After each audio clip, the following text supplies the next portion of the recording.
Deu certo. Obrigada, tchau. Gi, eu anotei aqui. Agora não vou mais ter esse nervoso de última hora. Muito obrigada, viu, querido? Tchau. Gente, é só surpresa, viu? Só surpresa. Ó, nós já estamos ao vivo pelo Zoom e pelo canal nosso no YouTube, Conexão Trabalhista. Tivemos alguns problemas técnicos aqui que fizeram com que a gente atrasasse um pouquinho. Eu estou aqui com o Rodner Paiva, um amigão meu de São Paulo, que idealizou comigo esse canal de diálogo com todos vocês. Eu estou com uma companheirona minha aqui, a Neudes. Eu gostaria que o Rodner fizesse, às vezes, de anfitrião e apresentasse para a gente, cada um de vocês também, falasse um pouquinho de vocês, para que os internautas conheçam vocês, e depois a gente vai conseguir abrir essa roda de conversa. Boa tarde, Rodner, tudo bem? Boa tarde, Carol. Boa tarde, turma boa. Eu quero aqui deixar um recado para vocês ficarem ligados no nosso programa, porque muita coisa boa está vindo por aí. A semana que vem, por exemplo, nós temos a entrevista com o trabalhista histórico, que é o Manuel Dias, né, que foi cassado na ditadura como deputado. Ele formou o PDT, ele é um dos maiores nomes do nosso partido vivos, né? Ele é a história do partido viva. E vamos ter também a entrevista com o deputado estadual aqui de São Paulo, Márcio Nakashima.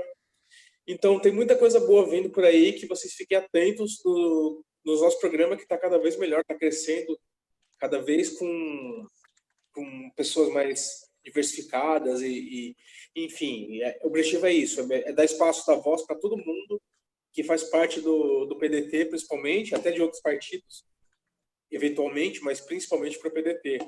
E falando de trabalhista histórico, aqui a gente vai falar de um tema um pouco diferente, que é a importância dos jovens na participação política. Porque é uma coisa que eu venho observando muito bem, por exemplo, em Piracicaba, nós temos o Osmir, que é um trabalhista também histórico e que está dando espaço para a juventude ali de Piracicaba aparecer. Nós temos o Dr. Marco Aurélio lá em Santos, que está fazendo um trabalho fantástico também. Ele é história viva, ele tem foto com Carlos Prestes, e ele está fazendo um trabalho muito bom com a juventude lá de Santos também. E em São Paulo também estão surgindo novos quadros, né? Nós aqui não somos todos tão jovens mais, mas ainda não somos trabalhadores históricos, estamos no meio do caminho. Então, eu vou pedir para que cada um dos participantes fale um pouquinho de si, né? Vou começar com a nossa camarada aqui da capital, né? Praticamente minha vizinha aqui, que é da zona noroeste de São Paulo, da capital, né? Neudes, fala um pouquinho sobre você, quem você é, sua pretensão. Salve, boa tarde a todos. Carol, minha amiga, obrigada pelo convite. Rodner, meu brother de sempre, muito obrigada pelo convite, pelas honras da casa. É uma satisfação estar aqui com vocês. Eu já acompanho aí as lives do Conexão já há algum tempo, desde que vocês começaram, independente de pré-campanha ou não, é um trabalho muito para frente, muito necessário, não só partidário, mas social. Parabéns mais uma vez por mais esta live. Obrigada pela oportunidade de diálogo e trazer outros companheiros de movimentos, do movimento negro, do movimento de mulheres. É uma satisfação estar aqui com vocês. E representar também o pessoal da capital junto com o pessoal do estado. Eu estou aqui à frente do movimento negro já há algum tempo, também componho o diretório municipal, confirmei o lançamento da minha pré-candidatura aí nos últimos dias, principalmente com a ajuda do Rodner, da Carol, da Valéria Mota, que está aqui, da Kátia Campos, Heron, lá de Osasco. Então, é uma honra, eu estou entre amigos, estou entre profissionais da sociedade, estou entre agentes da sociedade, agentes que pretendem continuar ajudando na construção, na mudança da nossa cidade, do nosso estado, do nosso país. É uma satisfação estar aqui com vocês, viu? Eu que agradeço, Neudes. Agradeço sua participação. Já houve outra oportunidade que acho que a suspeita de corona tirou você do programa, lembra? Fiquei mas agora, fora. Mas vamos lá. Agora você uma vez o Conexão Trabalhista está sempre à disposição. Sempre a porta está sempre aberta para todo mundo, né? A gente quer dar a voz para muita gente. E agora eu vou pedir para nossa companheira Kátia Campos se apresentar rapidamente aqui, para quem não conhece. Boa tarde a todos. Primeiramente, gratidão pelo convite, Carolina, Rodney, né? Desculpa. Neudes, Valéria, Heron, obrigado pela parceria. Eu sou de Sorocaba, estou aqui presidindo no Movimento Negro do PDT.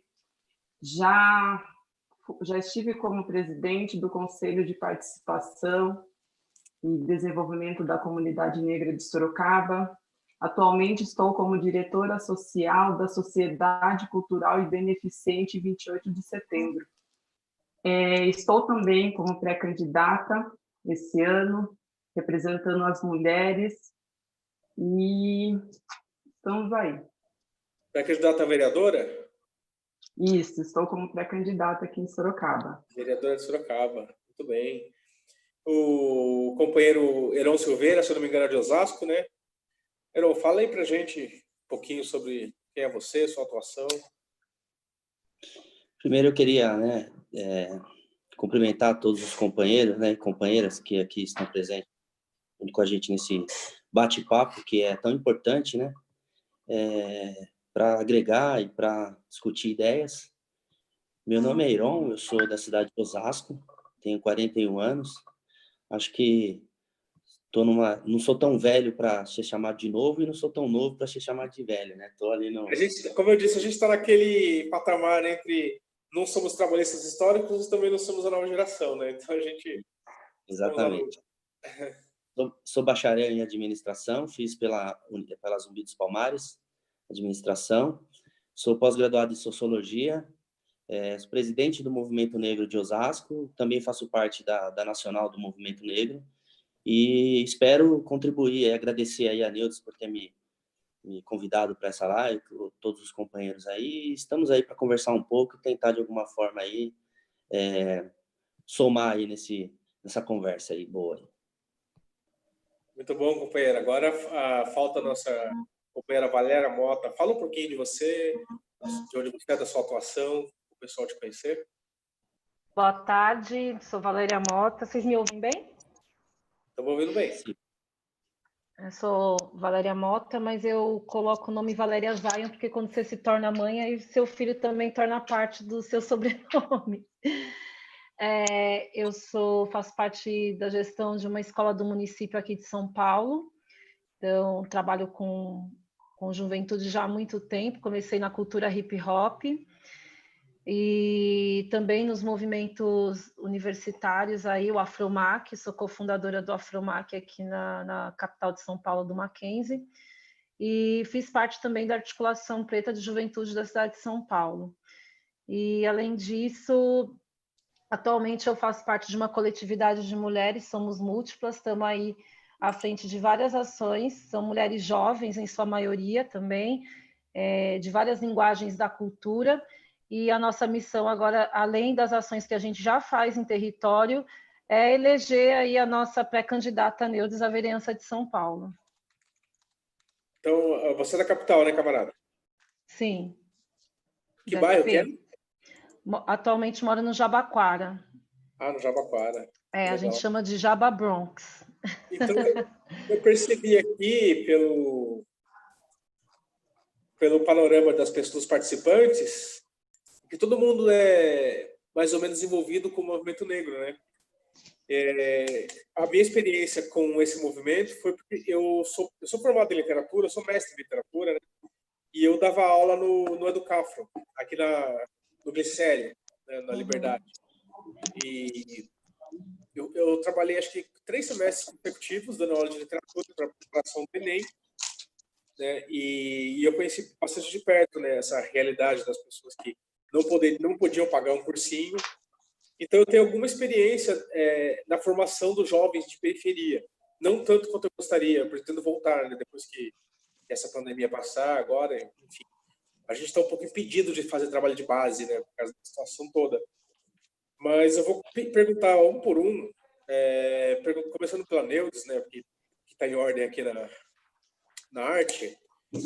Camarada Neudes, quais os seus projetos em relação à juventude da periferia? Você, como pré-candidata a vereadora... Roger, desculpa, você pode voltar ao início da pergunta? Falhou, desculpa. Está me ouvindo bem? Bem, eu vou perguntar para você, camarada, qual os seus projetos, se eleita vereadora de São Paulo, da capital mais importante do país, né, e da América Latina, quais os seus projetos em direção aos negros jovens em geral da periferia? Boa, obrigada, Roger. Roger, você sabe que tem sido esse tipo de conversa, esse tipo de questionamento tem sido uma constante nos nossos grupos, nos trabalhos de base, falando sobre pré-campanha, porque o que acontece? A gente tem um mito de que o vereador ele tem que estar ali naquele lustre, naquele mastro, né? O vereador. Claro, a gente tem que levar os projetos. Hoje, o que eu percebo sobre agente política, futura vereadora, é que eu preciso ser uma facilitadora, Roger. O primeiro projeto, antes de qualquer coisa, é potencializar, facilitar, principalmente os líderes, os jovens, os homens e mulheres que já estão trabalhando na periferia. Eles já fazem trabalhos de formação de base, educacional, moradia, contra a violência infantil, violência contra as mulheres. Nós já temos todos esses, inclusive aqui na Zona Norte, nós temos pelo menos 20 projetos em potencial que precisam ser olhados pela Prefeitura, pelo Estado de São Paulo. Eu vejo que, quanto vereadora, quanto agente política, quanto vereadora, é minha obrigação facilitar para que saiam da periferia ao centro, para que, de fato, o poder público, a prefeitura, o Estado, o governo do Estado, falem, isso aqui é o nosso projeto, porque, na verdade, o papel do vereador tá a assinatura, tá a rúbrica lá, tudo bonitinho, mas sem ouvir a população, sem ouvir a periferia, Roger, a gente vai continuar sendo mais do mesmo. Então, respondendo sobre qual é o meu projeto é, de fato, parar de fazer política via rede social, via Rede Globo, via mídia aberta totalmente branca, e deixar que as pessoas em seu território, os periféricos, os pobres e os não negros, e os negros das periferias, de fato, tragam à tona esses projetos, e que eu cumpra a minha obrigação, quanto vereadora, agente política, dando, de fato, a luz que eles precisam diante do poder público. Essa é a minha primeira visão. Entendi. É que o vereador em si, ele é, digamos, o agente político que está mais perto da comunidade, né? Totalmente. O deputado estadual, ele tá ali representando o estado todo. O deputado federal está lá em Brasília. As pessoas às vezes nem têm contato mas o vereador, ele está ali, né? E principalmente hoje tá um pouco diferente, porque com essa ascensão das redes sociais, a pessoa não é mais eleita do bairro como era antes, né? Mas ainda assim é o agente político mais perto da população. E eu vou perguntar para a companheira Kátia agora sobre isso, porque Sorocaba não é uma cidade exatamente pequena, mas é bem menor do que São Paulo. Então, como seria o seu projeto, companheira, em relação aos jovens, principalmente na periferia, né? Porque eu não conheço bem Sorocaba, mas eu creio que tenha uma parte mais periférica da cidade, né? Você poderia falar para a gente um pouco sobre isso? Sim, sim. O que acontece aqui em Sorocaba, né? Além de ser uma cidade do interior do estado de Sorocaba, de São Paulo, é uma cidade extremamente conservadora, racista, homofóbica. Então, o primeiro passo seria fazer um trabalho de conscientização de como o racismo... Por que eu estou citando a questão do racismo? Porque quando a gente fala de jovens da periferia, não tem como não falar sobre a questão do jovem preto. Porque, querendo ou não, nas periferias, a maioria são os pretos que estão lá. Então, primeiramente, a gente fazer sobre essa conscientização. E o que acontece, né? Quando a gente fala da questão dos jovens de periferia, a gente entender que a primeira luta desse jovem é a questão da sobrevivência, né? Porque sabemos que é um projeto de extermínio da população preta. Existe um projeto aqui no Brasil. Então, esse primeiro passo de entender esse principal objetivo, que é a sobrevivência. Então, o primeiro passo é essa conscientização. Exato. Agora o companheiro Heron ou Heron? Heron, né? Heron Silveira. Heron, eu conheço, Osasco é uma cidade que eu conheço bem, porque eu nasci ali em Carapicuíba, que é vizinho aí de Osasco. Eu sei que tem muitas periferias em Osasco, né? Tem ali uma parte mais bonitinha, que eu morei muito tempo ali quando eu estudava na USP, no Jaguaré, e aí direto eu ia para aquela parte Vila Holanda, né? Aquela parte mais bonitinha ali de Osasco, na periferia do Zé do Marques, mas eu sei que tem muita periferia. De qual região exatamente você é? Eu sou da região ali do quilômetro 18, aproximadamente, ali, né? Que já é Próximo da... ali, né? Já, parte do Exército ali? Isso. Conheço. Tem bastante periferia por lá. Qual é o seu projeto em relação a esses jovens periféricos, principalmente os negros? Então, na minha concepção, eu acredito que o primeiro passo é conscientizar essas pessoas, né? Fazer o trabalho de campo mesmo junto com essas pessoas. A educação, eu acredito que ela é um ponto fundamental, entendeu? Porque sem educação as pessoas não conseguem, às vezes, nem enxergar o que de fato está acontecendo, entendeu?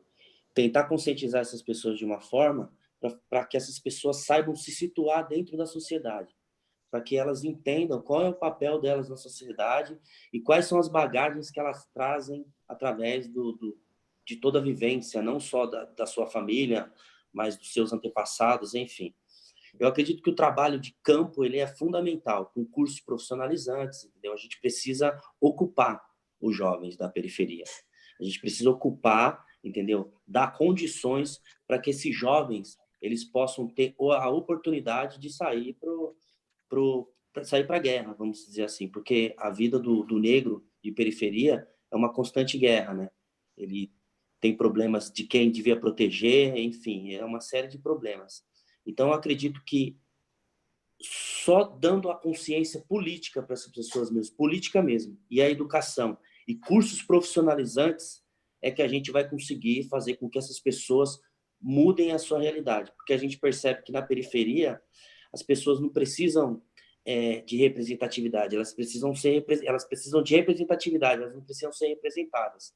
É preciso ocupar, entendeu? Essas lacunas, esses espaços que infelizmente não foi dada pelo Estado, porque a gente sabe que isso é um projeto, entendeu, de destruição da juventude negra, assim como a companheira mencionou, e só assim a gente vai conseguir sair dessa situação e dar consciência para as pessoas. Porque se as pessoas não tiverem consciência, entendeu, elas podem até sair, mas aí elas vão ser mais uma opressora na vida dos oprimidos. Citando o Paulo Freire aí, né, que junto com o Darcy Ribeiro, nossos grandes bases do trabalhismo e da nossa luta pela educação. A nossa companheira Valéria, pelo que eu entendi, não é candidata. Você está associada à companheira Neudes, é isso, camarada? Isso, exatamente. Na realidade, eu faço política, né? Eu tensiono o Estado, né? Falo que nós somos as pessoas que faz essa tensão aí, que luta para que essas políticas públicas realmente sejam efetivas. Eu trago um olhar mais da educação enquanto articuladora cultural, né, Rodner, e os demais que estão aqui. Eu penso que os territórios, a juventude, ela já está fazendo, já existe uma articulação. O que não existe é um olhar, né, corroborando com a fala da Neudes, o que não existe é um olhar para as questões que já acontecem nos territórios. Então, eu vou dar um exemplo muito simples, que minimamente o poder público poderia estar organizando, porque é uma questão de organização, as casas de culturas que a gente tem nos nossos territórios. Geralmente, as ações que acontecem nas casas de cultura têm um esvaziamento enorme, a gente tem um potencial artístico imenso. Aonde eu trabalho, ao lado tem um Centro de Culturas Negras do Jabaquara. Como eu gosto de articular com o território, eu faço ações diretamente junto com eles e pensando em formação de público, né? Como o Heron traz a questão da sensibilização. Eu não acredito muito em conscientização, mas mais sensibilizar as pessoas a partir da realidade delas, porque é muito difícil, né? Acho que a gente que está em diferentes contextos, a gente tem dificuldade até de se conscientizar de determinadas ações. A gente é sensível a algumas causas. E hoje eu vejo grandes possibilidades e vejo a falta de vontade política em fazer articulações mínimas. Se a gente entende que a arte, né, a cultura e a educação têm um papel fundamental na vida do indivíduo e principalmente na vida da juventude, minimamente eu tenho que fazer essa leitura de território e não pensar em coisas emergenciais. A gente tem um exemplo de Paraisópolis. O movimento de cultura das periferias há anos tem falado, olha, é importante ter um olhar sobre o fluxo, porque o fluxo é uma articulação da juventude que está desassistida, né? E que tem aquele espaço como um espaço de articulação, intervenção cultural, né? É uma cultura. E como que é realizado? De que forma é organizado? Então, aí, do nada não, esperou acontecer a barbárie para o secretário de Cultura, Alexandre Youssef, ir lá, o secretário do Estado ir lá e articular e falar, a gente tem que olhar para essa juventude. Então, assim, a juventude, né, em especial negra periférica, já está articulada há muito tempo. Isso, se você olhar aí nos anais históricos, isso já acontece. Se a gente pegar aí as duas principais pessoas que movimentaram a articulação dos secundaristas, foram duas meninas negras jovens, né? Então, assim, hoje os territórios eles já produzem, né? Eles já produzem. O que precisa é isso que a Neudes falou. Esse sujeito sair do lugar iluminado dele, achar que faz política para quem está lá, e a real não é essa. Um vereador ele tem que ter esse olhar articulador e saber que quem faz política somos nós que estamos na borda, passando todas as barbáries e necessidades aí possíveis.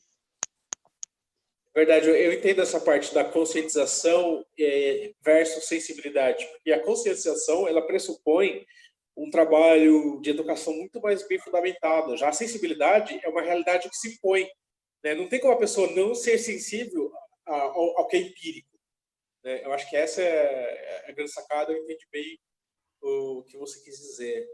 E eu vou falar aqui agora de uma coisa, de um tema que para mim como eu vejo aqui que vocês são em 3 mulheres negras de periferia, nosso companheiro Heron um pouco menos, porque a política é geralmente feita por homens brancos, né? E quando uma mulher negra de periferia, principalmente quando é mãe, que é o caso da Neudes, elas têm muito menos possibilidade de fazer a política de perto, né? E vocês não são exceções nesse caso, né? Vocês conseguiram superar todas as dificuldades, a jornada dupla, né? Tripla, enfim, e estão fazendo política de um jeito ou de outro. E eu queria saber de vocês o que fez, o que levou vocês, o que incentivou, o que possibilita vocês a participar ativamente da política, começando pela Neudes aqui, como sempre. Tá. Rodner, o pessoal sempre fala essa questão da base do fazer política, né? A mulher preta, hoje uma mulher preta, eu, por exemplo, eu só sou um pouco menos vulnerável que uma criança, que é a minha filha de 8 anos, que é uma menina negra. Nós somos a base dessa sociedade. E, na verdade, o que faz a gente pensar em política é que, na verdade, nós somos pelo menos umas 10 pautas inteiras, se a gente estiver falando do lado social. Hoje, as estruturas de partidos políticos, qualquer estrutura nesse país, Rodney, elas não são pensadas para corpos ou a partir de corpos pretos, né? São por homens brancos, em sua maioria velhos, e não são pensados a política não é pensada por nós para nós, mulheres, independente de ser pretas ou não, principalmente as mulheres. Hoje, o que me leva a sair do território e institucionalizar a militância é exatamente esse basta que a gente precisa gritar, dar à sociedade, que é chega. A antiga política, que na verdade não mudou nada, continua sendo a mesma política, é sempre feita por homens brancos, de acordo com os interesses desses homens brancos, nunca chega na base. Essa história, esse bordão aí dos últimos 2 anos para cá, que saíram da base, nunca chegaram na base. Nós tivemos lá o Partido Vermelho que ficou um pouquinho ali pelas bordas, fez uma coisa ou outra, e aí sumiu de fato. Mas nós, a base, a periferia, as mulheres, os homens, nós nunca saímos dessa base. Essa política que nunca foi renovada, nunca foi pensada por nós, passou ali de vez em quando e nunca mais voltou. Então, o que me faz hoje sair para fazer política, pensar política, é exatamente isso, precisa mudar. Para minha filha que está crescendo, para o filho da Valéria, ela vai falar um pouco sobre isso também, eu acredito, para todas as outras gerações, precisa mudar. E só muda quando a gente faz, quando a gente entra nas estruturas para romper isso daí. Muito bem, porque assim, a política é uma coisa que não dá espaço para ninguém. É o espaço que você conquista, né? Ninguém vai te estender um tapete vermelho, a não ser que você seja filho de político já, mas ninguém vai colocar um tapete vermelho para você passar. É um espaço que você tem que conquistar, senão alguém vai conquistar. E, seguindo essa linha, eu queria saber qual que é o que motiva a nossa companheira Kátia a sair daquele... brigar num território que, assim, é muito difícil, porque a gente não ganha nada com política, só perde tempo, né? A não ser que a gente tenha um cargo um dia, que é o que não é o caso de ninguém aqui ganhou um centavo com política, né? Só perde tempo, só se desgasta. Qual a sua motivação, companheira Kátia? Então, eu sou envolvida aqui no movimento social desde os meus 21 anos. E aí, com os anos, a gente percebe que se a gente só grita, né, luta pela base, a gente vê que, peraí, tem alguma coisa errada, porque a gente não consegue nunca alcançar em cima. Chega um momento que a gente percebe que quem manda é lá em cima, quem dá a canetada, quem desenvolve as leis, né, as políticas públicas. E a partir daí que eu vi a importância, né, de ter a representatividade da mulher preta no legislativo, principalmente, no executivo também. Por quê? Nós sempre falamos da importância da mudança, mas como iremos mudar sempre que estão no poder são os mesmos? Então, aí que a gente percebe que a mudança tem que ser, não que a mulher, né, tem que dominar, ou o preto, a preta tem que dominar, mas tem que existir um equilíbrio. Eu vou citar um exemplo aqui em Sorocaba. Existe 100 anos, mais de 100 anos a Câmara Municipal aqui. E nesses 100 anos, 6 homens pretos foram eleitos. E até hoje, nenhuma mulher preta foi eleita. Então, você começa a perceber o quê? Que, não sei se você lembra, né? Antigamente, eu estou puxando lá como criança, adolescente, a gente sempre ouvia que a política é chata, que não é legal participar, mas aí a gente percebe que eram estratégias para que a gente não sentisse a necessidade de participar, que era uma estratégia para que eles, quando falo eles, a gente tem que ter a consciência que é o homem branco, eles se manterem no poder e não dar abertura para os da periferia, e homens brancos da classe média alta, né? Pode ver que geralmente é esse o perfil. Então, a gente nunca pode deixar o lado de classes de lado, porque, né? Isso mesmo. Que une então a gente percebe que é uma estratégia deles para que, de fato, afaste a periferia, afaste a mulher com aqueles ditados, né, que não é coisa de mulher, é coisa de homem. Então, tudo isso a gente está tendo que fazer um processo de desconstrução. Então, é mostrar que a mulher e a mulher preta têm capacidade, sim, de estar representando a sociedade que vive, e não só o homem. Então, é isso que estamos trabalhando diariamente, mostrando o nosso serviço e a nossa capacidade. Muito obrigado, companheiro. Obrigado pelo depoimento. Vou chamar o nosso companheiro Heron. Assim, ele não é mulher, mas aqui todo mundo tem lugar de fala, né?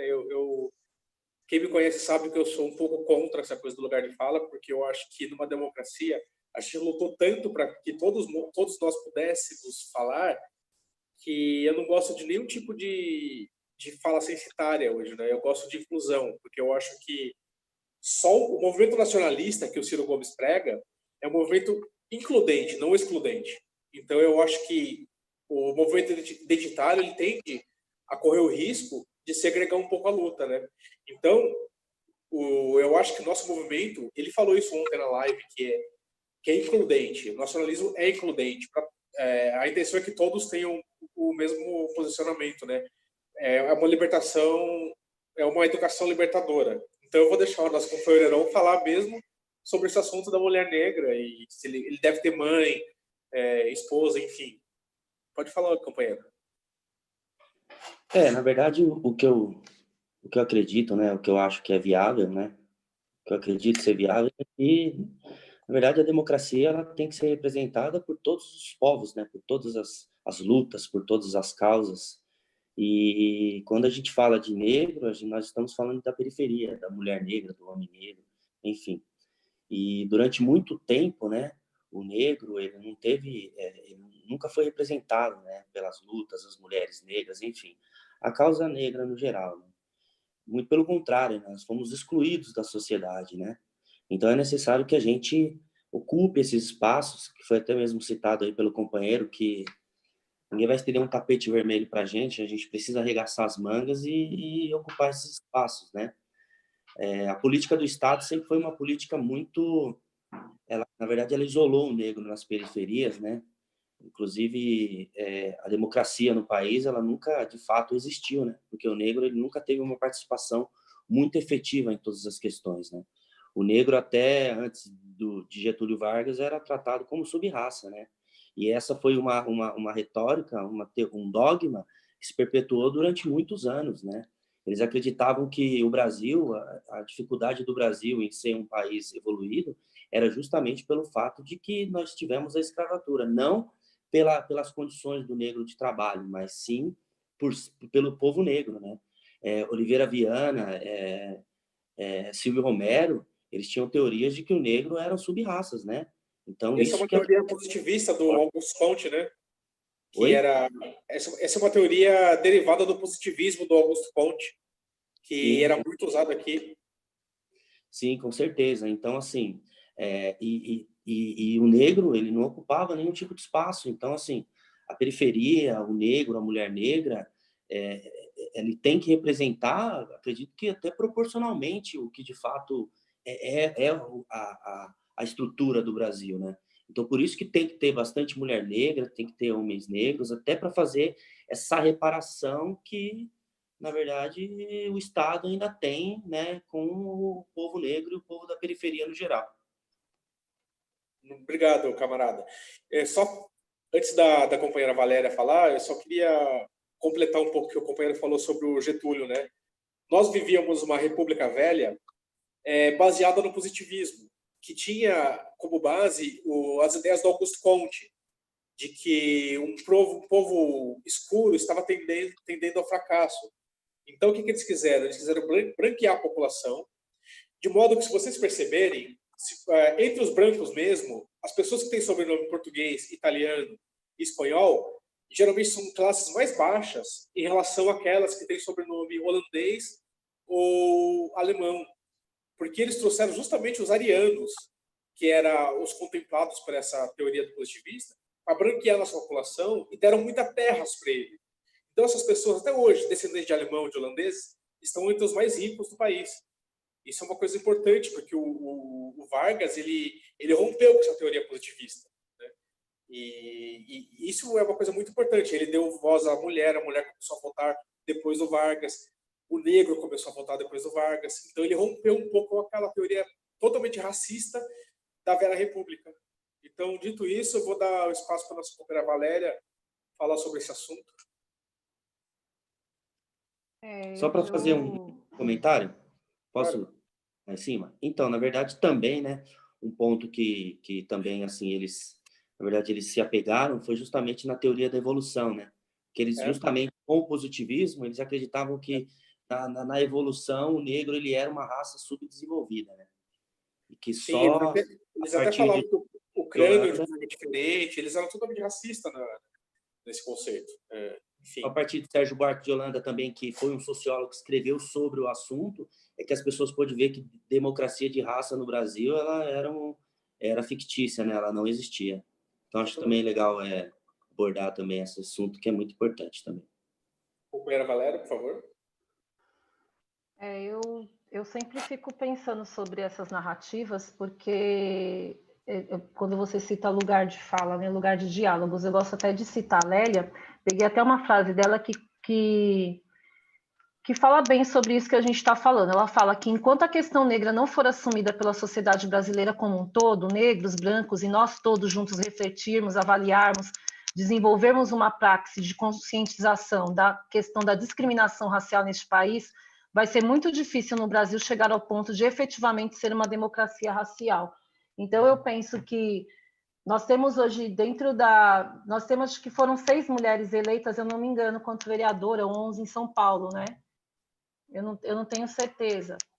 Nenhuma é negra, né? Nós temos alguma negra? Não sei dizer. Nenhuma. Nós temos só o Holiday. O Holiday que representa a classe branca, né? Apesar da... Sim. Ele é um jovem negro a favor do capital, né? Então, ele defende o capital. Então, assim, quando você vem de uma cultura de silenciamento há muitos anos, de vida, né? De vida, o lugar de fala ele é importante, o lugar de diálogos ele é importante, porque ainda somos silenciadas e a gente não está nos espaços de decisão. Então, isso é importante, por isso que a gente defende essa narrativa, porque não somos ouvidas ainda. A gente ainda, estamos em pequenos espaços, bolhas, né? Bolhas acadêmicas, mas se você chegar à periferia, você vê o quanto de distanciamento a gente consegue observar, né, de mulheres negras que ainda são silenciadas e são grande bate recorde de feminicídio, né? Então, nós estamos morrendo, então a gente parte desse princípio, né? E aí, outra coisa que, quando você fala...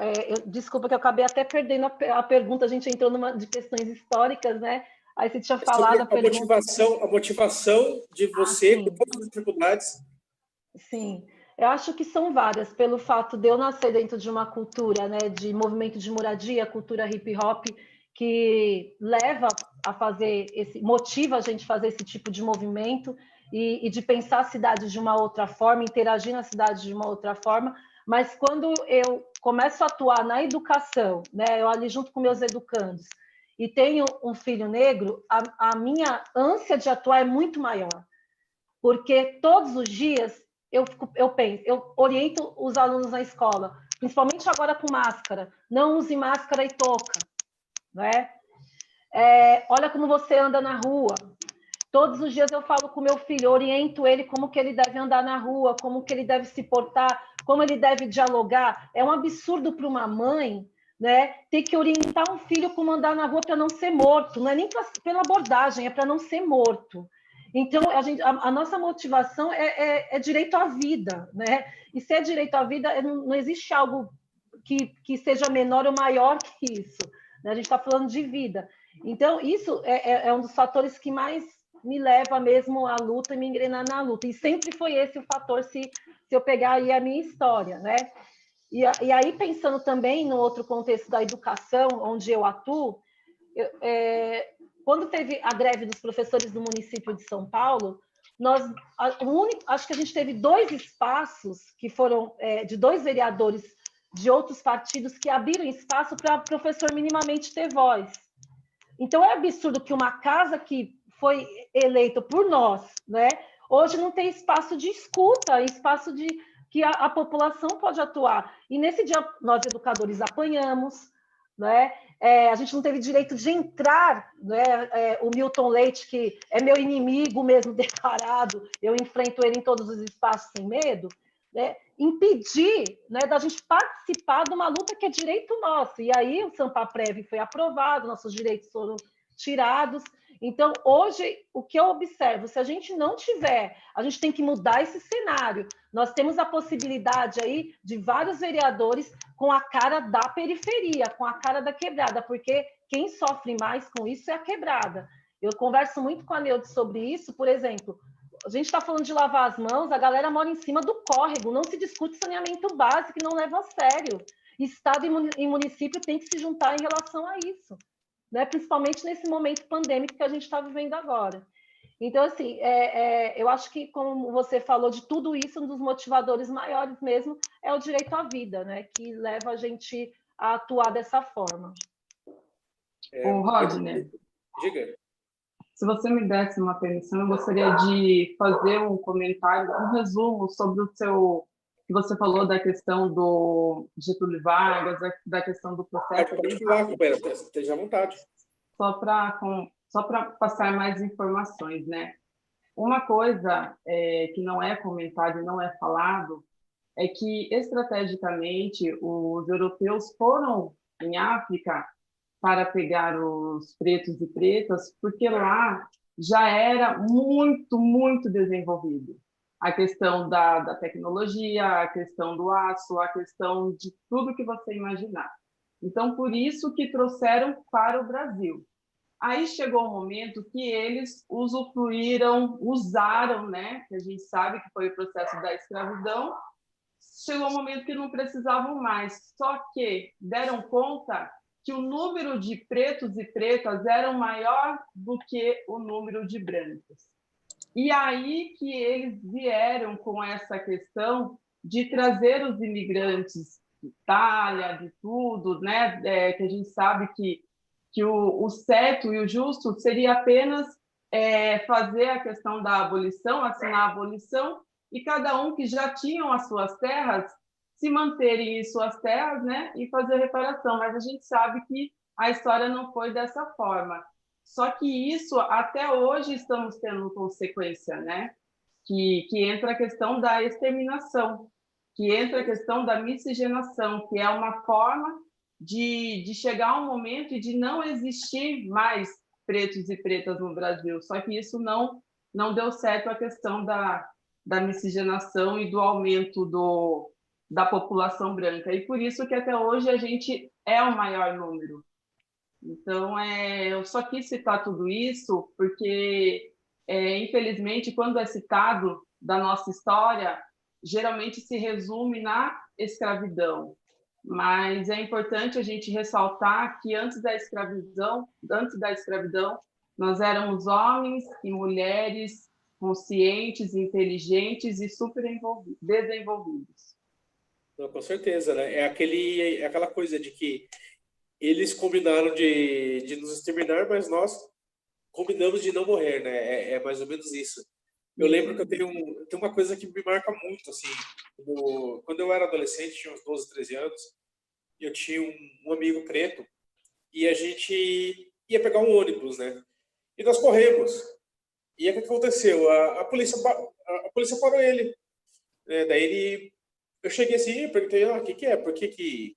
Aí ele me falou, eu esqueci que preto não pode correr, né? Então isso é uma coisa que, poxa, ainda hoje, né, você percebe, um comandante, um policial militar vazou uma ordem que ele tinha explícita de abordar primariamente negros. Eu acho que ele não concordou com a ordem que veio lá de cima e ele expôs isso, ele vazou essa informação. Né? Então a gente sabe que a gente sabe que é diferente como a abordagem é feita na periferia e no bairro nobre, no Jardins, isso daí a gente não tem nenhuma dúvida. E eu queria falar agora de um assunto que fica aqui mexendo comigo, né? Porque eu imagino assim, se eu sou uma mãe que tem filho, mesmo sendo branca, eu tenho uma mãe, só que eu sou de periferia, eu vou trabalhar fora e vou ficar pensando, poxa, o meu filho está ali para ser aliciado pelo tráfico. Porque tem um clipe, eu não sei se o clipe é do MV Bill, que mostra dois meninos de uns 12 anos na favela. E aí chegam outros dois mais velhos que já começaram a carreira no tráfico. E começam a olhar para as roupas dele e falam assim, nossa, como que as meninas vão olhar para você se você anda igual um mendigo, todo mulambento, né? Olha aqui o meu tênis, olha aqui o meu Nike, olha o meu relógio, olha o meu óculos de marca, olha o meu boné. As menininhas vão olhar. Então, num lugar tão carente, esses objetos, eles são, digamos, uma forma de pertencimento, né? Uma forma de provar o seu valor, não pelo que você é, mas pelo que você tem, pelo que você usa. Então, como uma mãe pode sair para trabalhar tranquila, sabendo que o filho pode estar sendo aliciado pelo tráfico, principalmente mãe de filhos homens, né? que eu acho que são a maior vítima do crime. Eu sei que o ideal seria o que o Brizola propôs, escola de tempo integral, né? Aqui em São Paulo temos alguns céus onde isso funciona, mas isso é uma realidade muito ínfima, né?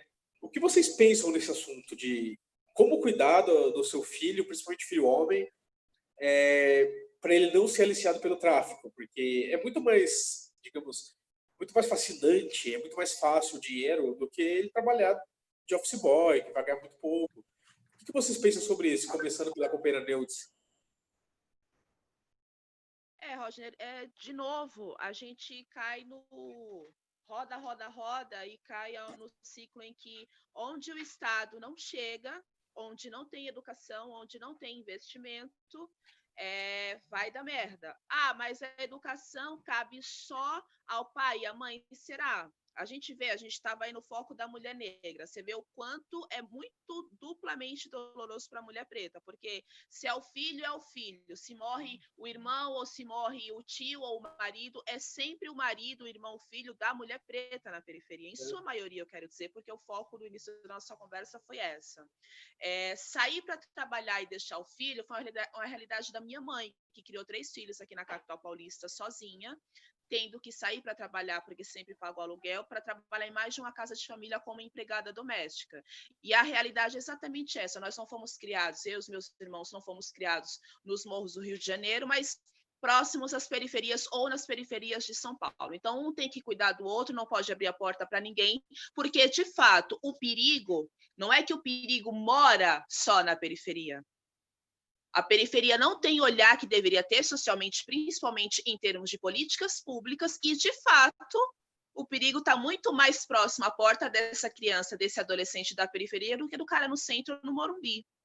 É uma realidade visceral ainda nos dias de hoje. Eu acredito que, principalmente, a gente tem a questão do avanço da tecnologia, e tem a questão do pertencimento que você citou. Tá. O pai e a mãe já vêm desse histórico de que trabalha o dia para comer aquele prato ali de noite. Precisa ter celular, precisa ter o tênis da moda, precisa ter a roupa. Não estamos nem falando de educação, porque você me desculpa, lá no Morro do Rio de Janeiro, já tem muita conscientização sobre isso, mas, de fato, para quem vive aquela realidade que ou está dentro de casa para dormir ou perdeu o filho para o tráfico, desculpa. Tem mãe que não está pensando, não é que não está pensando, não consegue quantificar isso, porque é preferível até ela ter o filho dentro de casa do que ter que responder por essas questões que ela deveria ter ajuda do Estado, mas não tem. É uma realidade ainda muito, muito pulsante, não só lá, mas como em todo o Brasil, todo o território nacional. O Roger, eu não sei se eu consigo responder essa tua pergunta, porque eu só tive primos, eu só tive irmão mais velho perto de periferias. Hoje a minha filha, embora eu seja uma mulher periférica, a minha filha consegue estudar, a minha filha consegue ter um pouco de acesso a lazer, à cultura, mas não é a realidade de mais a maioria dos jovens e crianças pretos ou periféricos. E, de novo, porque nós não temos o olhar do Estado que deveríamos. A gente precisa parar de romantizar que é uma questão de educação familiar. Não é só. Toda essa família, passando geração por geração, é condenada por falta do olhar social, do olhar do Estado. Ô, Neudes, quando eu falo da educação em tempo integral, o que eu quero dizer? Que a criança, o dia inteiro, a criança que entra na escola de manhã e sai 18 horas, ela não está vulnerável enquanto os pais trabalham, sabe? Ela está protegida. Então, o pai sabe que ela está no lugar de proteção. Por isso que eu sou muito a favor de escola tempo integral, como é o caso do CEL. Eu acho que é um programa que teria que ser ampliado e é fantástico. Meu irmão, você citou o caso do MVBio e eu só me apeguei a esse caso dos meninos do Morro. Eu nem me apeguei a essa questão, esse adendo aí que você fez sobre a educação integral. É uma realidade hoje para poucos, a questão da educação integral. A questão do CEL veio fortíssima, mas ainda assim, e de novo, a gente vai cair no caso aqui de São Paulo recentemente. A criança fica, o pré-adolescente fica em período integral na escola. E o lazer e a cultura? Ah, mas é porque está lá no fluxo. Então, estão olhando para isso também, porque os meninos que precisam ir, que vão para o fluxo, é porque não tem opção de diversão na favela, Roger. Tem tudo isso também. O CEL, ele é estruturado para dar lazer, tem piscinas. Tem um CEL aqui do lado, que eu moro aqui no Jaraguá, tem o CEL Caramarbelo. Sim, eu conheço o CELS, eu conheço a estrutura dos CELS. Mas quantos céus a gente tem na capital hoje, Val? Você lembra? Roger, eu não tenho certeza. Quantos céus a gente tem na capital hoje? São 6. Quantos? São só 6. São só, mano. São só. A gente está falando da capital, da maior cidade do país, uma das maiores da América Latina. Dá-lhe céu para ajudar essa molecada. Dá-lhe céu, meu irmão. Mas a ideia, é claro, pode ser pega como exemplo, e é super necessário para ser copiada Brasil adentro, Brasil afora. Mas ainda é algo que a gente não consegue tocar socialmente. A gente fala do céu como uma exceção da exceção ainda na periferia. Infelizmente. Então, camarada, mas nós, como somos do PDT, o céu não começou com a Marta Suplicy. O céu é uma ideia que o Darcy Ribeiro e o Brizola tiveram lá atrás. Eles fizeram os brizolões, que a escola de tempo integral, que a criança tinha 3 refeições. Entendeu? E nós, como herdeiros do legado do Darcy Ribeiro e Brizola, eu acho que nós devemos levar essa ideia para frente. Porque é uma coisa muito essencial para o Brasil hoje. Que a mãe possa sair, o pai possa sair, sabendo que o filho está tendo lazer, está tendo alimentação, está tendo educação, e ele vai despreocupado. Ele vai chegar em casa às 18 horas, 19 horas, pegar o filho e trazer para casa. Sem perigo de aliciamento pelo tráfico. Então, eu acho que nós temos que levar essa ideia de, não de céu, mas o brizolões, né, que eles falavam, porque é uma coisa que temos que implementar no Brasil. Em Sobral já acontece. O nosso partido tem essa obrigação de levar esse legado. Total. Cátia, em relação a isso. Eu até queria dar continuidade, porque o que acontece geralmente, né? Vamos dar um exemplo. Quando um pré-candidato ao executivo desenvolve seu plano de governo, eles não chamam o povo da periferia para fazer parte dessa construção. Geralmente são pessoas de classe média que pensa por todas as esferas e se coloca no papel. Aí esse candidato vence. Aí tem que desenvolver um trabalho cultural. Só que daí eles pensam que vamos colocar o curso de violino lá na periferia. Mas eles não percebem que lá a maioria, por não ter a participação do povo periférico, que lá a maioria prefere o curso de violão do que o curso de violino. Então, já não tem uma adesão importante. Além disso, nós sabemos que tem espaços culturais, como vocês acabaram de citar, Céu das Artes, tem as quadras, que também é uma proposta do próprio governo desenvolver essas atividades. Para quê? Para que as crianças, jovens, as famílias possam ocupar esse espaço. Só que também isso não acontece. Acaba ficando vazio e o tráfico acaba ocupando esse espaço, que automaticamente atrai esses jovens. Só que daí o que acontece? Mais cedo ou mais tarde, a polícia acaba pegando, aí eles são presos, são mandados para a Fundação Casa, que a gente sabe que a Fundação Casa é um processo de ressocialização. Mas como esses jovens podem passar por esse processo, sendo que nem participaram do processo de socialização? Então, olha o grande erro. E aqui, eu acho importante esse papel do PDT aqui em Sorocaba, né? A gente nós fazemos o trabalho de cada um do seu segmento falar sobre. Então, não é um homem branco que vai falar sobre políticas públicas ou passar as necessidades do movimento preto aqui da cidade. Não, são os pretos que passam o segmento, o que acontece. Então, não é um adulto que vai falar sobre jovens, tem a participação dos jovens. Então, eu acho que esse papel que o PDT faz, que todos os partidos deveriam fazer, mas não só na teoria, e sim na prática, para não cometermos esses erros que sempre estão ocorrendo. É importante, é interessante esse exemplo aí da aula de violino na comunidade. Se a pessoa não teve nem a iniciação de criar gosto por violino, né? É uma coisa... É de quem está fora da realidade mesmo, né? Sim. Da filha do Alckmin, ensinando as pessoas... Ela doou a bolsa Louis Vuitton para as pessoas pobres procurar emprego. Olha como eles estão fora da realidade. Você acha que a pessoa vai usar uma bolsa Louis Vuitton para procurar emprego de recepcionista, de telemarketing, R$1.000? Pessoas que estão totalmente fora. Não são essas pessoas que pensam a política para vocês, né? Para gente. Eu falo a gente porque eu moro do lado de Perus, que é uma periferia bem grande, assim. Então, e eu estou vendo como é que é a realidade do povo. Mas, como o Chico Buarque falou, né? Perguntaram para ele, por que a MPB não é mais a MPB, agora é o funk, que é a música popular? Aí o Chico respondeu, porque nunca foi popular. É uma coisa que a classe média impôs como se fosse uma música popular, mas nunca de fato foi popular. Aí o funk, que agora que é a voz que a periferia pegou, essa é a MPB. E é simples assim, né? Era imposto de cima para baixo o que era popular, o que era para ser consumido. Mas eu queria ouvir o companheiro Heron sobre esse assunto de tráfico versus educação, como proteger nossos jovens. Eu acho que é um tema muito complexo, né? Porque, na verdade, como dizia Gramsci, né? Na verdade, existe uma influência, né? Um formato, né? Um molde, né? Um estereótipo de gosto, um estereótipo do que a gente tem que gostar, do que tal, a todo tempo metralhando, né? Assim, informação que é direcionada, entendeu? Tendenciosa para, né, de certa forma, direcionar as massas. E esse direcionamento, ele, com a globalização principalmente, ele chegou na periferia, porque assim, eu comecei a minha vida de criança fazendo grafite porque eu gostava de rap, entendeu?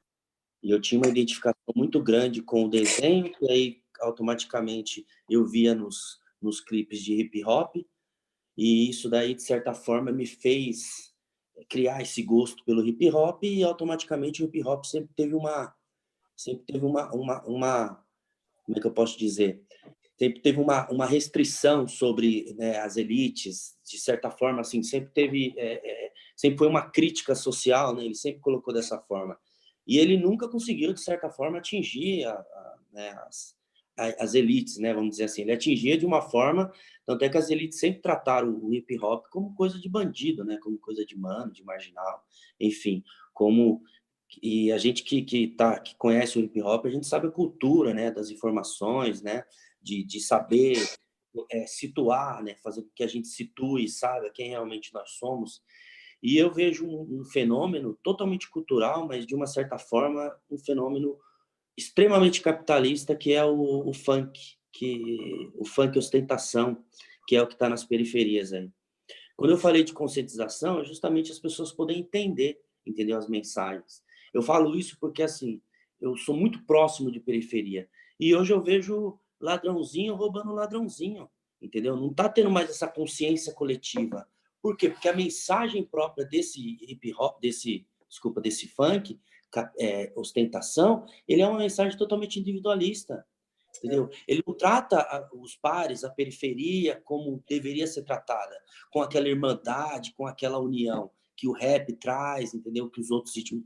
Então, tudo isso, de certa forma, acaba fazendo com que salte aos olhos das pessoas da periferia o capitalismo, entendeu? A ostentação, ao poder, a riqueza, enfim, de uma forma totalmente sem conteúdo. E aí, automaticamente, as pessoas vão procurar os meios mais fáceis, né? Porque são pessoas que geralmente têm muita dificuldade a acesso de qualquer forma, construir uma plataforma para subir na vida, e aí eles estão próximos ali de traficantes, eles estão próximos, e essa cultura vem de uma forma trazendo para as pessoas a ostentação, e isso faz com que o jovem não se identifique mais com o outro, entendeu? Eu vejo isso assim praticamente todos os dias, entendeu? Antigamente, nas periferias, tinha o dono da quebrada, a molecada respeitava, a molecada, eles tinham um tratamento de irmandade. Hoje, você vê que a molecada, elas estão roubando o vizinho, e tudo isso para ostentar, para ir nos pancadão, entendeu? Ostentar carro e tudo. E então, isso daí, quando eu falei de conscientização das pessoas, é justamente porque, se você parar para ver, até a questão política hoje que nós vivemos é justamente a questão de conscientização, entendeu? Se as pessoas que tivessem tido essa ascensão quando o PT governou, as pessoas tivessem uma consciência de classe, elas tivessem uma consciência política, com certeza elas saberiam que foi justamente devido às oportunidades que o governo deu para essas pessoas. Só que são pessoas que não têm essa informação. Então, é necessário ter essa politização próximo das periferias. Você vê hoje molecada da periferia votando nesse governo, defendendo esse governo, porque são pessoas que estão totalmente sem consciência mínima de classe. E tudo isso tem a ver com essa influência cultural também.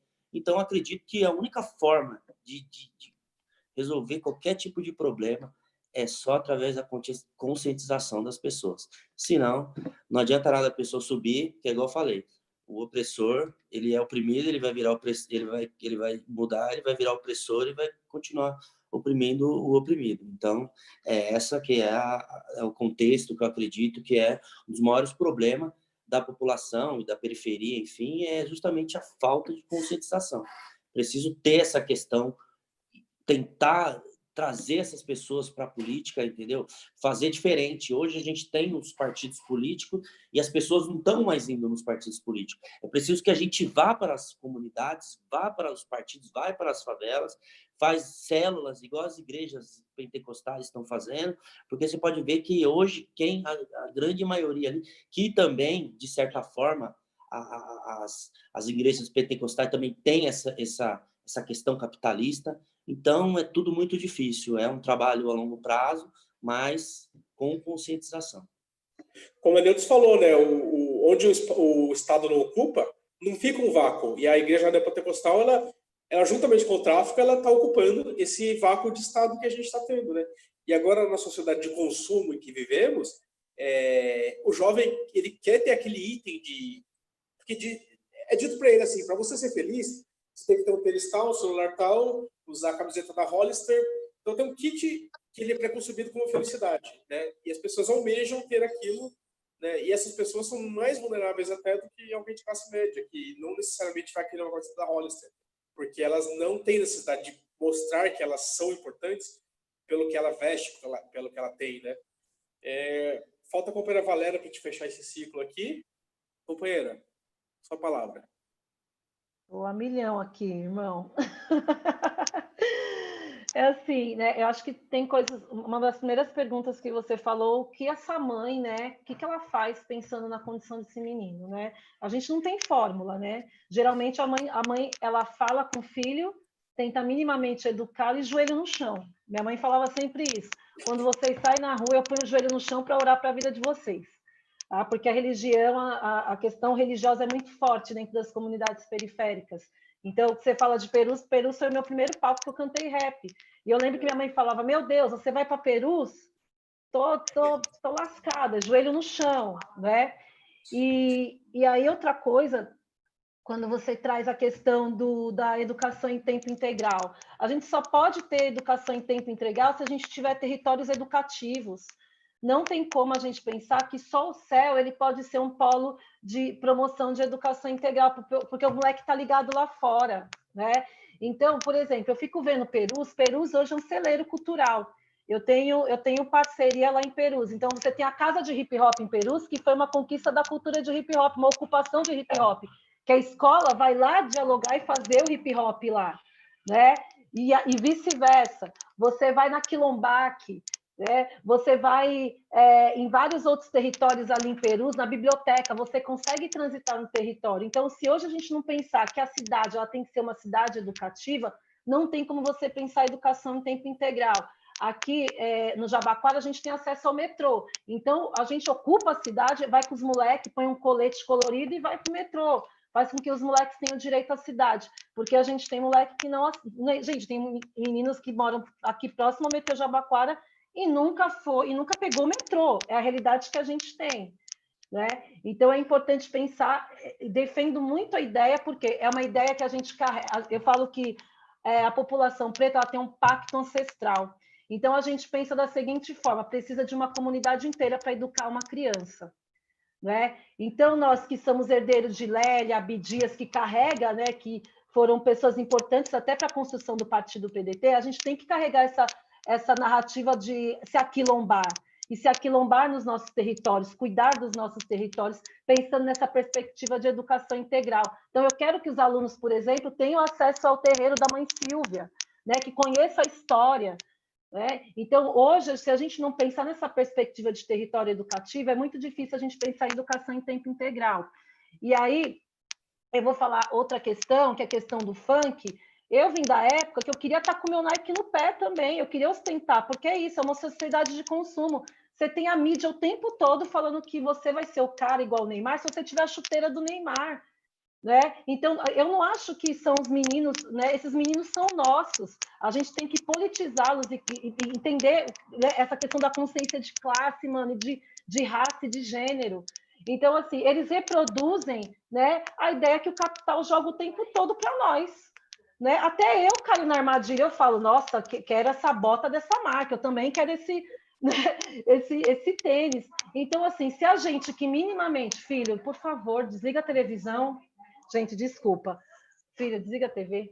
Então, assim, se a gente que minimamente, né, a gente faz essa... Tem consciência, eu tenho consciência de raça, eu tenho consciência de classe. A gente é seduzido por esse...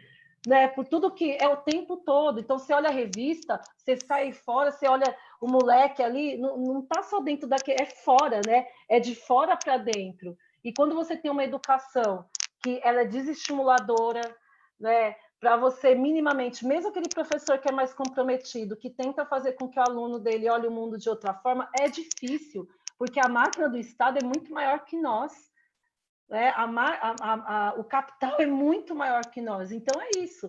Então fica muito difícil a gente pensar que esse moleque também ele não está sendo bombardeado como nós, né? Então eu vejo a partir dessa ótica. Eu vou ler alguns comentários que os nossos espectadores estão deixando aqui no YouTube.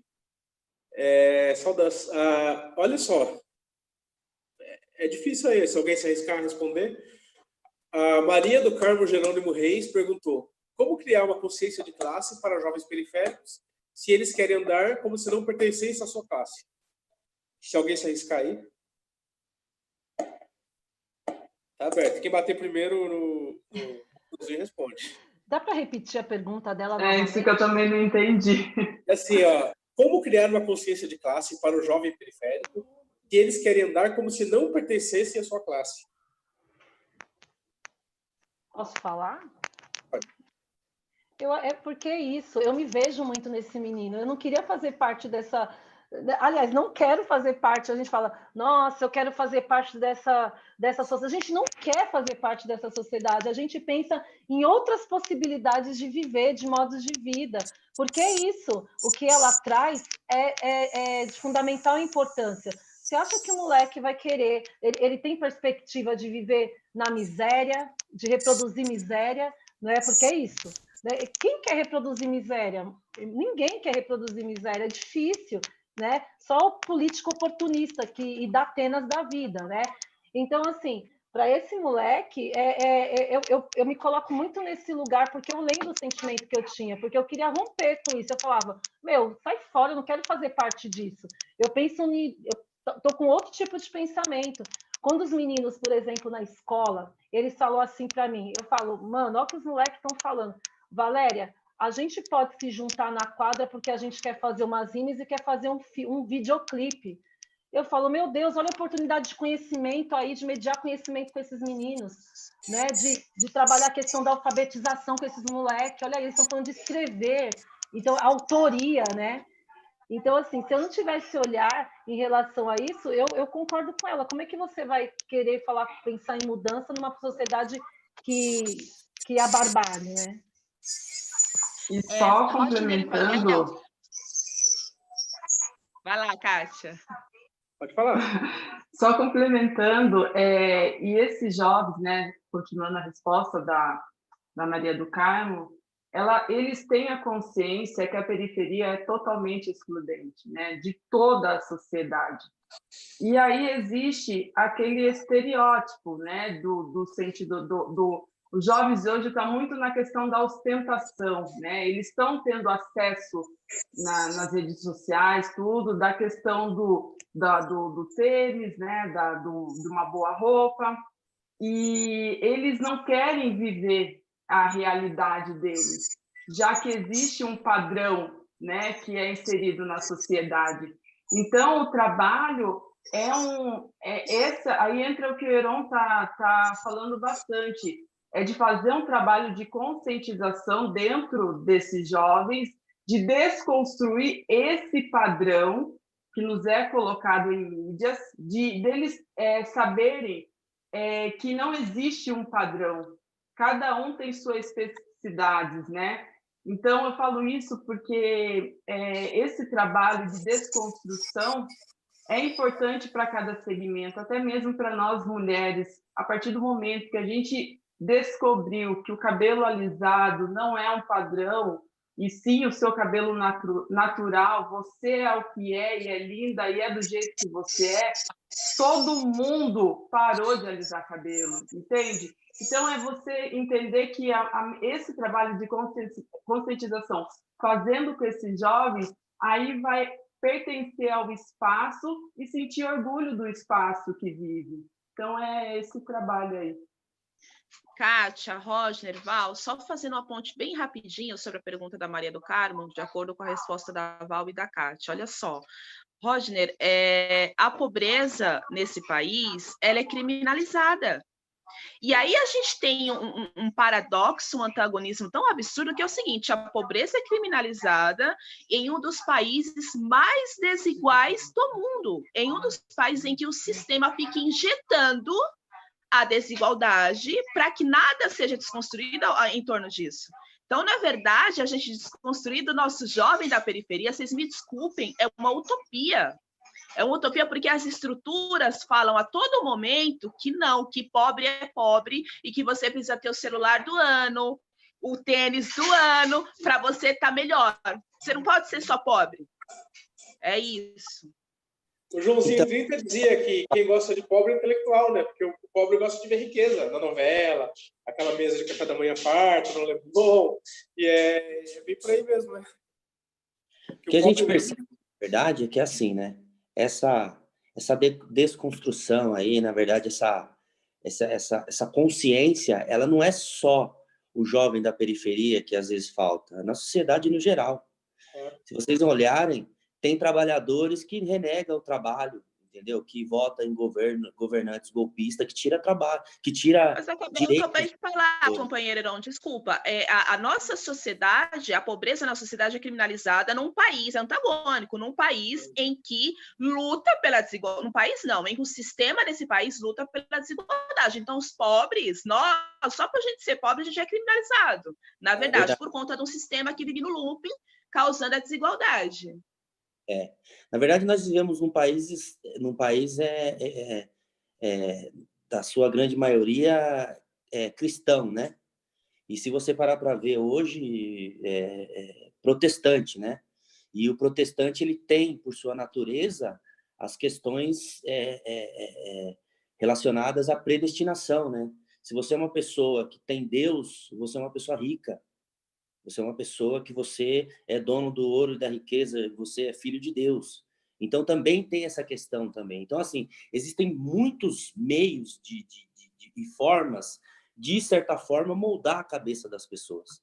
E quando a gente fala justamente de consciência, que é o que eu estava falando, não é só, de repente, falta consciência só para o jovem da periferia, mas falta consciência para a maioria das pessoas, entendeu? Porque, certamente, se não tem representatividade, entendeu? Se falta muita coisa, se um presidente que é esse presidente ganhou, é sinal que alguma coisa está errada aí, entendeu? E só através da educação, entendeu? Através da conversa, através da ocupação, através do diálogo, que a gente vai conseguir desconstruir tudo, entendeu? Então, na verdade, quando eu citei o jovem da periferia, na verdade é uma questão geral, entendeu? As pessoas não têm essa consciência, as pessoas perderam essa consciência de classe, entendeu? E sem essa consciência de classe, você fica com a base muito frágil para poder discutir. Todos nós aqui temos essa consciência, independente de ser branco ou ser negro, mas nós temos essa consciência, nós sabemos onde nós estamos situados na sociedade, mas a maioria das pessoas, às vezes por ter acesso pela globalização, de repente elas, porque ela tem um carro do ano, ou porque de repente ela tem uma casa, ela se acha que ela é, entendeu? Classe média alta, quanto na verdade ela está muito mais próxima do trabalhador em si do que de realmente quem tem muita grana, né? Às vezes é até difícil você falar, quando você fala das elites, porque tem trabalhador que pensa que é elite, entendeu? É porque, assim, a pessoa às vezes tem um trabalho que ganha 8 mil reais, que seja, ela se acha a parte do pobre, né? Só que ela vê que ela depende de um trabalho, que se ela perde esse emprego amanhã, é muito mais provável, ela está muito mais perto do pobre do que da elite, né? A pessoa não consegue perceber isso. Eu vou ler mais alguns comentários aqui, ó. Alguém que tem o nome Mata de Cipó, o nome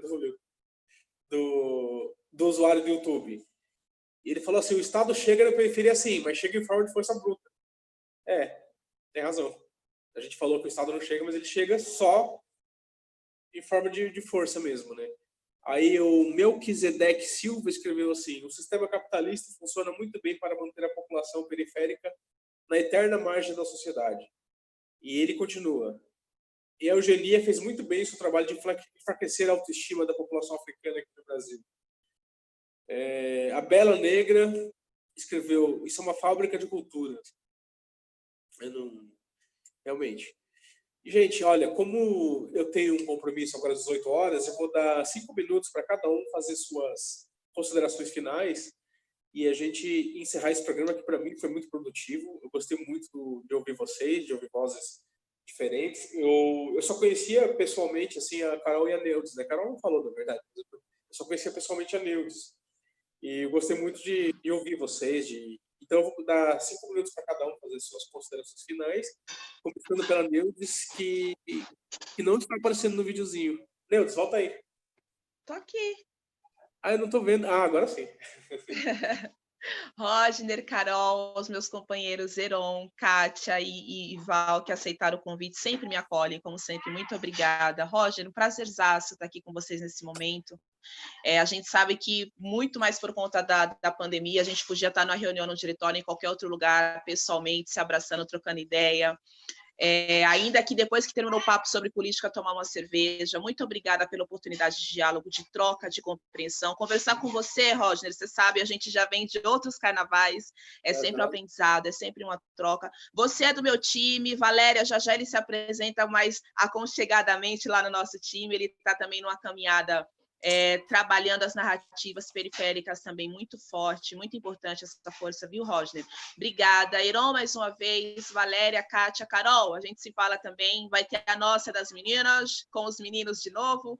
Muito obrigada mais uma vez ao pessoal que acompanhou, o pessoal do YouTube, do Face, muito obrigada à Conexão Trabalhista, foi uma honra, foi uma satisfação.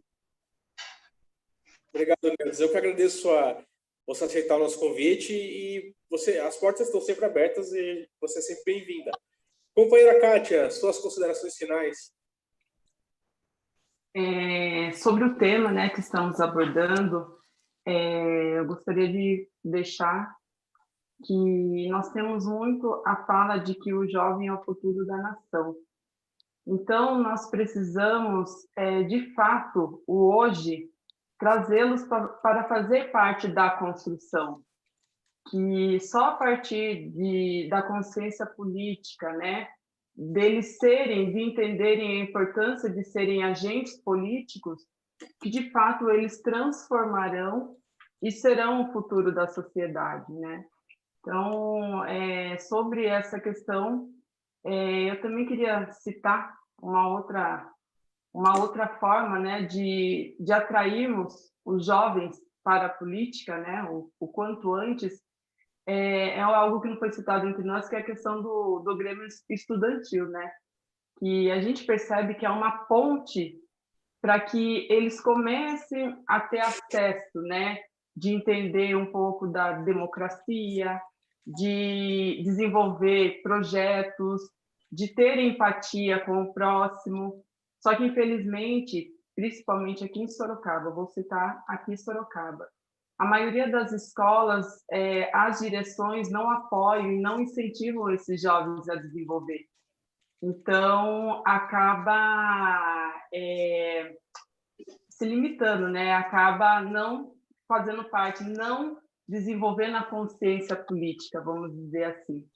Então, também é algo que a gente poderia pensar também nas nossas cidades de incentivar esse tipo de trabalho, que é o Grêmio Estudantil. E, para finalizar, agradeço ao convite, Rodner, Neudes, Peron, Valéria, Carolina. Espero que tenhamos mais oportunidades com outras pautas. Em nome do PDT Sorocaba, gratidão pelo convite. Estou sempre à disposição para contribuir aí com o nosso time do 12. Eu que agradeço a sua presença, companheira Kátia. Foi um prazer assim conhecer, ouvir um pouco de você, porque eu não conhecia ninguém do PDT Sorocaba. Piracicaba tem um trabalho um pouco mais já desenvolvido, né, por causa do Osmir e da Carol, que estão ali o dia inteiro. Mas é bom saber que outras cidades estão começando a florescer os quadros do partido. O trabalhismo está voltando. Então é muito gratificante ouvir você aqui nesse nosso programa e espero que você volte mais vezes. E agora o nosso companheiro vai fazer as suas considerações finais. Mais uma vez eu queria agradecer, né, a oportunidade de poder estar aqui com vocês, agradecer a Neudes, que é uma companheira que eu já conhecia, que eu já tive a oportunidade de conhecer, tá? A Kátia, que eu estou conhecendo hoje, Valéria, Rodner, Carolina, que eu vi uma vez lá na sede do PDT, e dizer que para mim é uma satisfação muito grande poder estar aqui com vocês, conversar, entendeu? Aprender, ensinar, enfim. E, na verdade, eu acredito que esse é o caminho mesmo, entendeu? Eu acredito que o que falta mesmo para a periferia é diálogos dessa forma, entendeu? É essa construção e poder conversar, entendeu? Com várias cabeças pensantes para a gente poder tentar, de alguma forma, construir pautas, pensamentos, enfim, que, de certa forma, vai ser muito boas para a periferia. Então, eu me despeço, tá? Meu nome é Iron, e de Osasco, tá? E para mim é um prazer muito grande poder ter falado com vocês aí. A gente que agradece, companheiro, é muito bem-vindo, assim, pessoas de outros lugares, né? Apesar que Osasco é aqui do lado, mas é muito bem-vindo.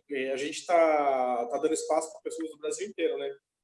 Hoje, especificamente, estamos em São Paulo, né? Estamos discutindo São Paulo, mas tem gente do Nordeste, Santa Catarina, vários estados que estão participando do nosso programa, porque a gente quer dar voz onde as pessoas não são ouvidas, né? Eu acho que esse é um grande projeto que eu tenho com a Carol, de não deixar só as pessoas mais importantes, estrelinhas do partido falar. A gente quer ouvir todo mundo que está construindo o PDT junto com a gente, porque é um trabalho de formiguinha que a gente está fazendo, não é fácil. Eu conheci a Carol pessoalmente, tem pouco antes das eleições, né? Então tem uns 2 anos que a gente se conhece. E a gente veio trabalhando e é gratificante a gente ver que a gente está atingindo pessoas de várias localidades, né? Muito, muito bonito, muito legal o que está acontecendo aí. E eu espero, no futuro próximo, poder ter a oportunidade de conhecer todos vocês e conversar mais sobre política. Com certeza. Assim que se baixar essa pandemia que está deixando a gente incerto, né? A gente percebe a ansiedade, a incerteza, não só com as mortes diretamente causadas pelo coronavírus, mas pelo grande, que a gente sabe que vai ter uma consequência econômica desastrosa, né? E principalmente para quem já está na periferia, porque quem já vive com pouco, né? A gente sabe que os empregos estão sendo perdidos, então, enfim. Mas isso seria assunto para uma live só para isso, porque é um assunto bem complexo.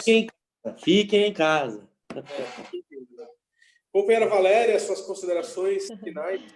Como essa live é sobre juventude, a gente já não pode esquecer que lá no início da final da década de 90, né, tinha o funk que falava: eu só quero é ser feliz, andar tranquilamente na favela onde eu nasci, e poder me orgulhar e ter a consciência que o pobre tem seu lugar. Então é isso, né? Então a juventude já vem gritando isso há muito tempo.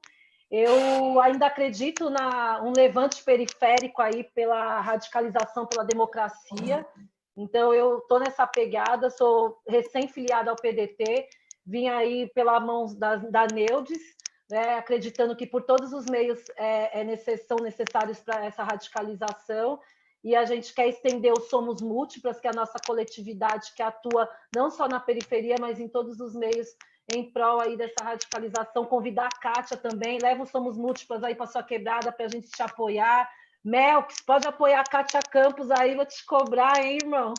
O Heron também, a gente tem que estender aí e dar as mãos aí para o Heron também, que fecha com a gente a parte também, não só da cultura hip-hop, mas acredito também que por esse levante periférico é isso, e segue nós, e a gente vai ter muita coisa para trocar aí ainda e construir. Bem rapidinho, que a gente está no ar, só pegando o gancho, Roger, a ideia do Somos Múltiplas é não esquecer de que a gente tem os homens sempre também nos auxiliando, né? Sempre aquela questão do mulherismo, do feminismo, Roger, que sempre foi uma discussão nossa também, essa questão do tomar cuidado com a identidade, com o identitarismo, que de fato é produtivo para todos no geral. Você vai gostar muito de saber mais do projeto, viu, Roger? Eu te convido também. Pessoal,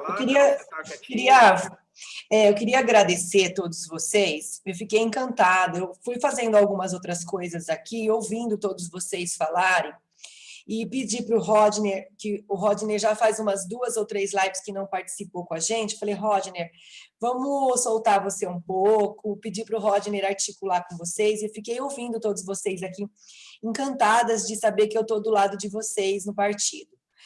A luta de vocês, a personalidade de vocês, o trabalho que vocês estão desempenhando. Eu fico muito feliz de saber que eu fiz a escolha certa, que vocês estão comigo pensando a mesma coisa. Eu quero agradecer vocês todos. Eu vou deixar o convite para que em breve esse grupo se reencontre. Eu quero ouvir mais detalhes desse seu projeto, Neudes. Eu sei que você está fazendo um trabalho super bacana na capital. Fiquei encantada com o trabalho de todos aqui. E eu acho que é bacana a gente ter uma periodicidade, a gente se encontrar, porque é uma forma da gente caridosamente levar informação para as outras pessoas. Não adianta só a gente trabalhar, atuar, militar, sem a gente informar as pessoas.